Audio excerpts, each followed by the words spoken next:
Are you working from home sometimes?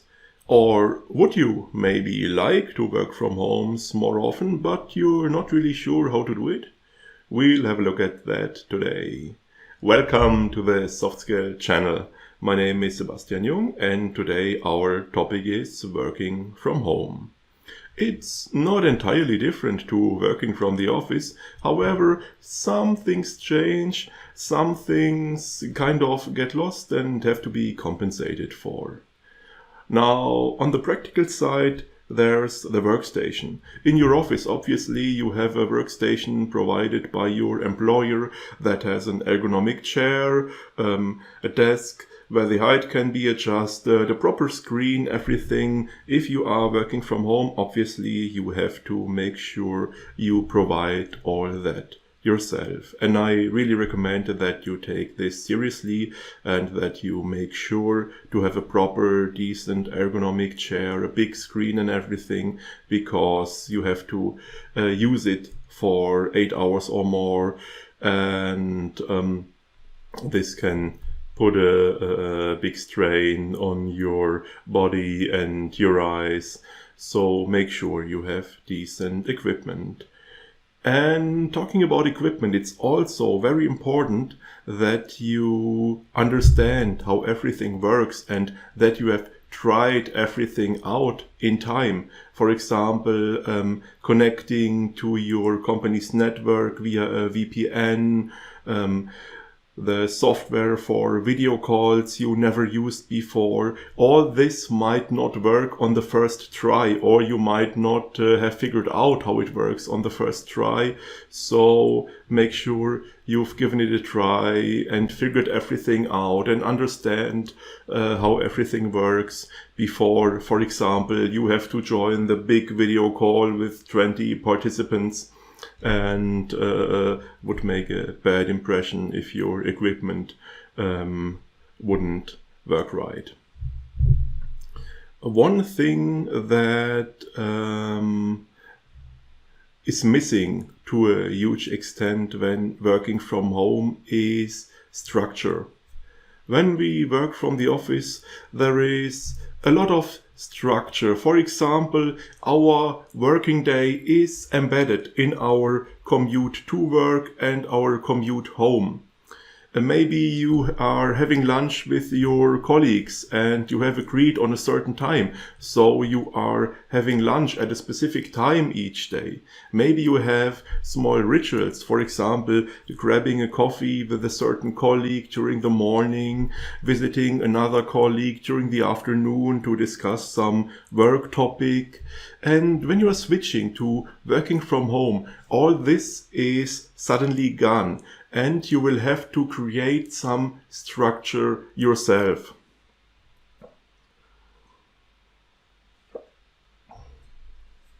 What I recommend here is stick to your usual morning routine, even if you don't have to. Get up at your usual time, take a shower, have breakfast, whatever, get dressed properly, and then start your work. Don't act on the urge to start work in your pajamas or stuff like that, because not having a structured day when you are working from home will make it harder for you to manage everything, and it will make it more difficult to make the transition. Furthermore, stick to fixed times. Start your work at the same time each morning, finish your work at the same time each afternoon. Now, you have some more freedom when you are working from home, but when you are making the transition, when you are starting, it's best to stick to your usual routine as much as possible. And once you've gotten used to working from home and everything, then you can start to make adjustments here and there, maybe make some use of the freedom you have. But for starters, structure and routine is very helpful. Another thing you won't have anymore to a large extent when working from home is the clear distinction between your private life and your work. Usually your work is separate from your private life because it takes place at an entirely different location. Furthermore, you have the commute to work and the commute home, which kind of serves as a kind of transition ritual. When you're working from home, you don't have this anymore. One moment you are in your private life, then you sit down, turn on your notebook, and suddenly it's your work. So what I recommend here, to still have a bit of a distinction, a bit of a separation, is to have a transition ritual between private life and work, and in the afternoon between work and private life. I already recommended this in my videos about stress. So for example, you can just turn any activity you have to perform anyway into your transition ritual by consciously performing it as a transition. For example, when you get dressed in your business clothes in the morning, consciously say to yourself, all right, by putting on my business clothes, I start my workday. And in the afternoon, when you change back to casual clothing, consciously say to yourself, all right, by changing my clothing, I conclude my working day and I start my after work hours.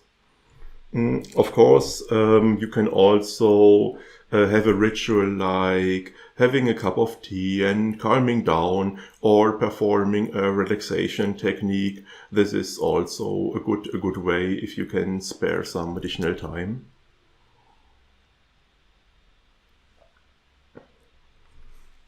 Now, obviously, it also helps to have a bit of a separation between work and private life if you can keep the place where you perform your work at home to some extent separate from the places where you spend your spare time and where you perform activities with your family and everything. Now, this is a bit difficult, obviously. Perfect would be to have a separate room for working from home that is just for work and that is separate from your spare time and family areas. However, most of us probably don't have the space for that, but still, as much as it is possible, try to keep your workstation at home separate from your family and spare time areas. And also don't intentionally mix up work and private life by, for example, trying to perform household chores on the side while you are working. We know by now that multitasking is pretty much an illusion. The person who tries to perform multiple tasks at the same time, he himself believes he is very effective and performs great. However, this is actually an illusion, and in fact his performance has degraded greatly when he started doing more than one thing at the same time. So don't do that. Focus entirely on your work during the work time, and if you need to perform some household chores, then take a break from work, do your household chores, and do nothing. Keep it separate. Do your work, then start your break. During your break, just do this course and then get back to work. Don't try mixing it up. Don't try to multitask. Now, one major thing that gets lost to some extent when we are working from home is our social interaction. On the one hand, we then don't have this personal exchange where we have some small talk, where we talk about personal matters, where we form a bond with our coworkers. And on the other hand, we don't have the same flow of information. We can't just turn around and our colleague is sitting on the other side of the room and we can say, hey, what about this and that? And he gives us some information. We don't meet the colleague we're working with at the coffee machine in the morning and can just exchange some important information there. So it's very important that you are conscious of this and that you compensate for this, that you create alternate channels for compensation. For example, that you use phone and messenger to have some small talk and get to know your colleagues and form bonds, and that you talk to your colleagues, and that you agree on how information is exchanged. For example, people who provide data, material, whatever for you, they should know exactly what you need from them, when you need it, and in what form, in what way you expect it to be delivered. And just the same way, if you provide data, material information for other people, clearly tell them, I will provide this to you, I will provide it, whatever, the day after tomorrow, and I will send it to you as a PDF file attached to an email, so they clearly know what to expect. Always keep in mind that you need to have a higher standard of communication, because you don't see people all the time. For example, if you discuss work matters with a colleague and there is a misunderstanding, and in the and say he misunderstood and does something wrong in the office, you would probably pass by his place and see, oh, that's wrong, and you would tell him, and it would all be easy.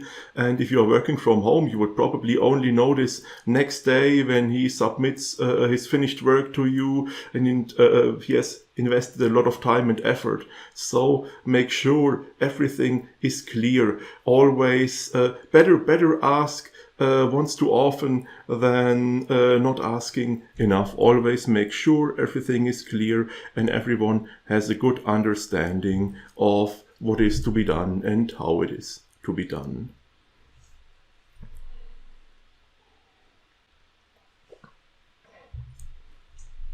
Now, another topic, another challenge concerning home office, concerning working from home. Sorry, home office is a strange German term that sounds English, but actually is not.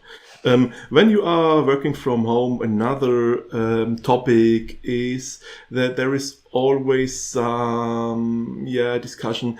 Are people working as much when they are working from home, or are they maybe working too much? And I think in this regard, the problem is that we tend to acquire bad habits when we are working in the office, and when the surrounding changes, when the situation changes because we are working from home, they show and they have a negative effect. For example, there are a lot of people who don't get a lot of response and a lot of feedback and a lot of recognition for the results and for the products and materials they create at work, for the work they do. But at the same time, there is a lot of control.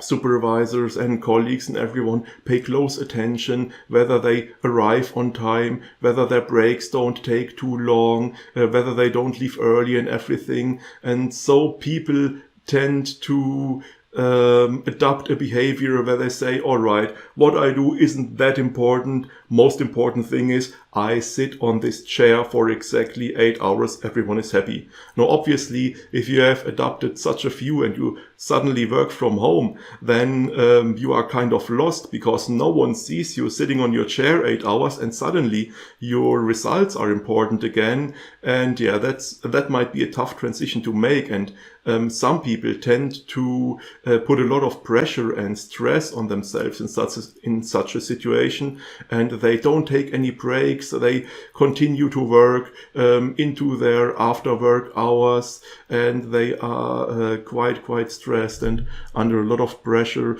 to a degree that puts a strain on their health.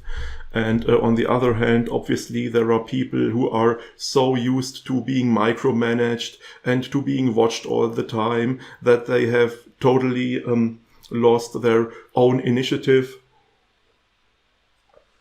and their own drive to get things done. And they just do what they are told, and when they are working from home and suddenly they have to organize themselves and have to get stuff done by themselves and have to have some discipline and everything, they face difficulties because they don't have the drive and they easily get distracted. And obviously when you are working from home, there are a lot of distractions because all your private things are there. All the household chores and things you have to do in your private life are present. All the things from your spare time, from your hobbies, all those are present. Maybe other people are present, maybe pets are there. So you have a lot of distractions at home. Obviously the stress and pressure comes later when you realize a big part of the day has already passed and you still need to start some work. Now, I think the important thing in that situation is to become aware of the bad habits you have formed in the office and to actively relearn to have an actual connection to your work and to have initiative and to organize yourself and to work from your own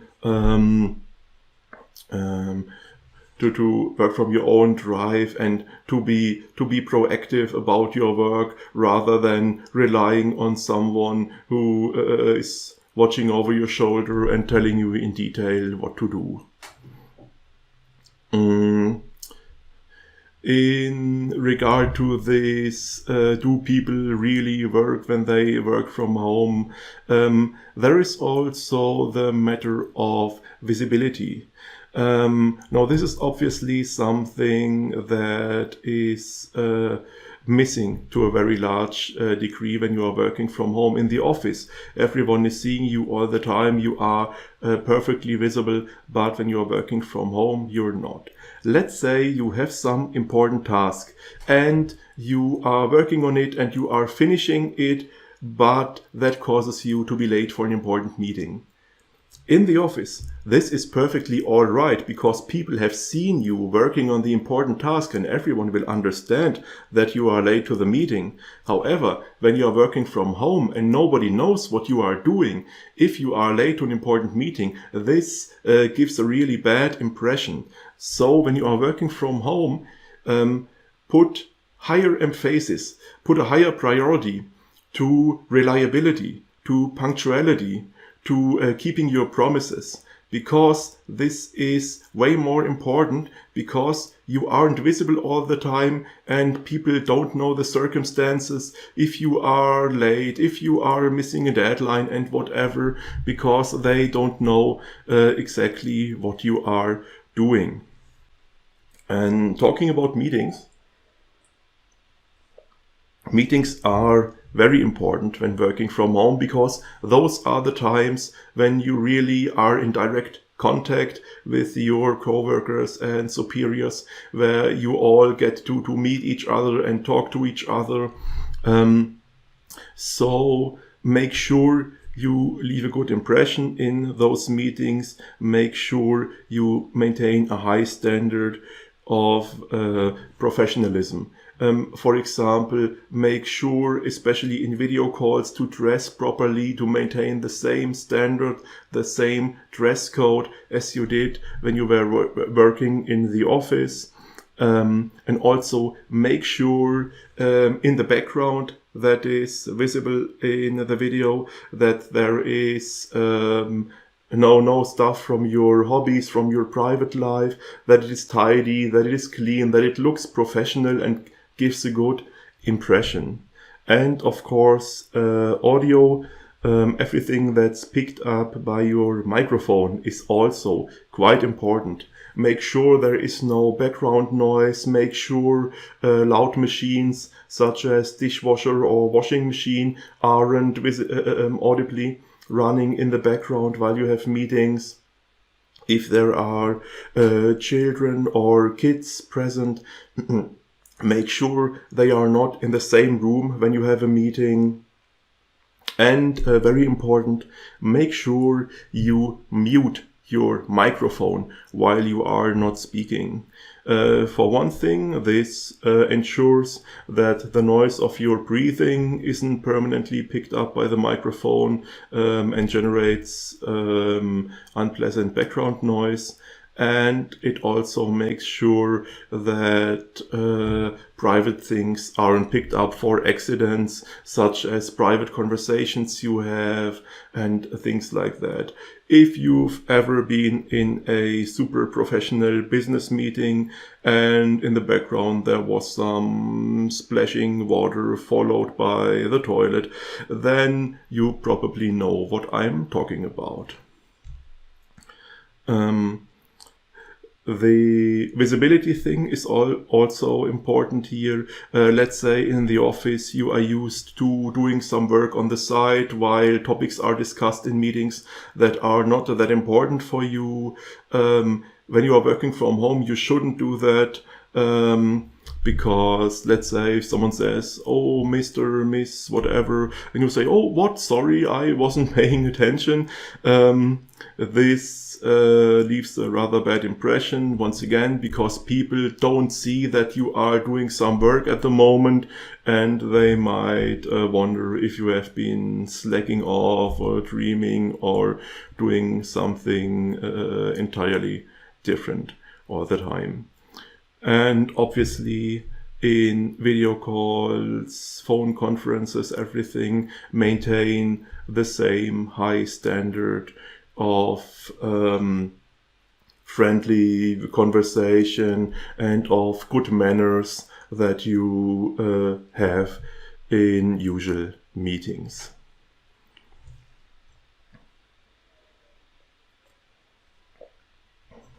Working from home is no rocket science, and it shouldn't be too difficult for you to make the transition. Just go into this with both eyes open, pay attention to the things that change, to the things that are different, to the things that are maybe missing and need to be compensated for, and make the necessary adjustments. Then you should be fine, and working from home will probably very nice and easy for you.